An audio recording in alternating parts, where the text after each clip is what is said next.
বৃষ্টি আইলে খুদবার জায়গা নাই, বইবার জায়গা নাই, খুব কষ্টত আছি, খুব কষ্টত আছি। এমনি আমি বুড়া মানুষ।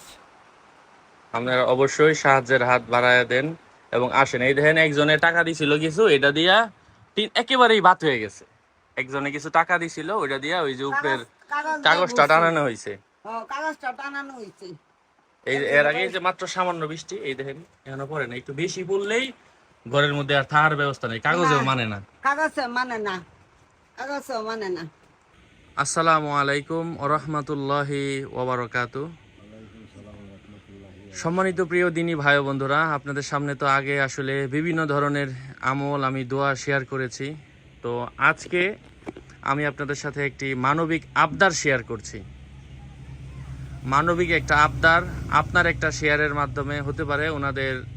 এই যে আপনারা দেখেন, এটা আমি কেন আনলাম এবং কেন দিচ্ছি এটা আসলে দেখলে বুঝবেন। এই দেখেন ঘরের টিনের চাল সম্পূর্ণ শিলাবৃষ্টি পরে দিয়ে কানা হয়ে গেছে, এই পাশে এই পাশে। এবং এই অ্যাড্রেসটা হচ্ছে গাজীপুরের শ্রীপুরের সাতখামাইয়ের এই যে রেল স্টেশনের, হ্যাঁ, শ্রীপুরের বর্মি ইউনিয়নের বালিয়াপাড়া, এই যে ট্রেন স্টেশনের ট্রেন রাস্তার পাশে। এবং জায়গাটা অনেকটা ইয়ার মধ্যে পড়ছে, সরকারি, আবার অর্ধেকটা তাদের একটু জায়গা, তারা দিনমজুর কাজ করে। এই যে দেখেন তাদের আসলে পরিবারের মধ্যে উপার্জনের মতো সেমন আসলে ব্যবস্থাও নাই। এই যে আমার উনি আছেন একেবারে অন্ধ পরিবারের একজন মানুষ। তারপর ওই যে উনি আছে একজন, দেখেন প্রতিবন্ধী আছে একজন। আপনারা একটু ঘরের ভিতরের সাইডটা দেখেন, তাদের থাকার ব্যবস্থা নাই, এই জন্য তারা থাকে হচ্ছে এই যে এখানে। দেখেন ব্যবস্থাটা, ঘরের সম্পূর্ণ ঘর।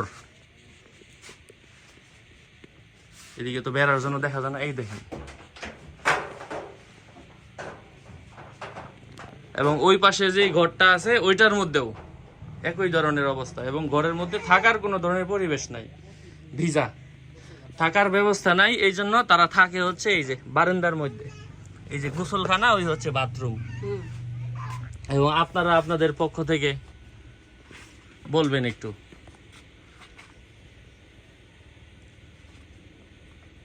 কতদিন যাবত এই সমস্যাটা, এই যে ঘরটা যে নষ্ট। এমনকি আমাদের এমপি সাহেবও আসছে এই জায়গায়, কিন্তু আসলে কোনো ধরনের সাহায্য আসে নাই। অনেক আশায় আছে।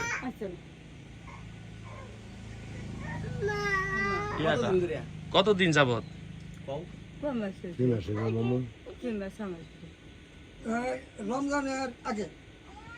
রমজানের আগে থেকে, তাইলে 2.5 থেকে 3 মাসের মতো। শিলাবৃষ্টি যখন হয়েছে তখন থেকে এই অবস্থা। এই জন্য আসলে আমি বলবো আপনারা সবাই এগিয়ে আসেন, সবাই এগিয়ে আসেন।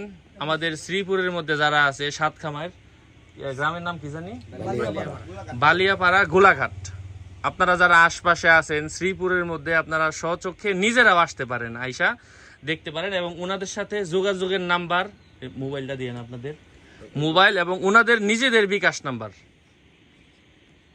আপনারা সবাই চেষ্টা করবেন কিছু কিছু হলেও এখানে অনুদান দেওয়ার জন্য। নাম্বারটা দেখা যাচ্ছে, নাম্বারটা একটু বলি, 013020753 495। স্ক্রিনে আমি বড় করে দিয়ে দিব। ওনাদের সাথে আপনারা সশরীরে আসবেন, ওনাদের সাথে আপনারা লেনদেন করবেন। ইনশাআল্লাহ আল্লাহ পাক যেন ওনাদের আসলে সবার দানের মাধ্যমে যেন এই যে ওনাদের এই কষ্টের সময়, হ্যাঁ, এই ঘরটার মধ্যেও, এই ঘরের এক পাশ হয়েছে, সম্পূর্ণ ঘর না, দেখেন এই ঘরের এই পাশটা। আপনারা সবাই কিছু কিছু দান করবেন। সবাই যদি আসলে আমার গ্রাহক যারা আছে, সাবস্ক্রাইবার যারা আছে, সবাই যদি 1 টাকা কইরাও দেয়, তারপরেও 14 লাখ টাকার মতো একটা সুন্দর এমন ঘর দাঁড়ায়া যায়। এখন সবাই দিবেন ইনশাল্লাহ, আমার পক্ষ থেকে এটাই আশা। যদি নাও দেন তারপরেও এতটুকু পরিমাণের চেষ্টা করবেন যেন তাদের ঘরের এই টিনের চালটা যেন হয়ে যায়। মানে এই কষ্ট, এবং এখানে কিছু কষ্ট আছে, মজুরি আছে, এটা যেন আসলে ব্যবস্থা হয়ে যায়। অনেকে আছেন প্রবাস থেকে, অনেকে আছেন দেশে, চেষ্টা করবেন সবাই কিছু দান করার জন্য। কিছু কিছু সবাই যদি 1 টাকা করেও দেয় তারপরেও কিন্তু অনেক হয়ে যায়। আপনারা চেষ্টা করবেন সবাই কিছু কিছু দেওয়ার জন্য। আর স্ক্রিনের মধ্যে আমি নাম্বারটা দিয়ে দিব ইনশাল্লাহ। আচ্ছা, ইনশাল্লাহ রইল। সবাই দোয়া করবেন এবং চেষ্টা করবেন যোগাযোগের জন্য। আসসালামু আলাইকুম ওয়া রাহমাতুল্লাহ। আচ্ছা, তাইলে আপনারা ইয়া করেন, একটু নাম্বারটা একটু আবার একটু কয়ে দেন। নাম্বারটা হলো 01302753495। হ্যাঁ, এই নাম্বারে বিকাশ। যদি যে কোনো লোকে দয়া করেন তো এই নাম্বারেই। হ্যাঁ, নাম্বার রাইট, এবার নাম্বার রাইট আছে।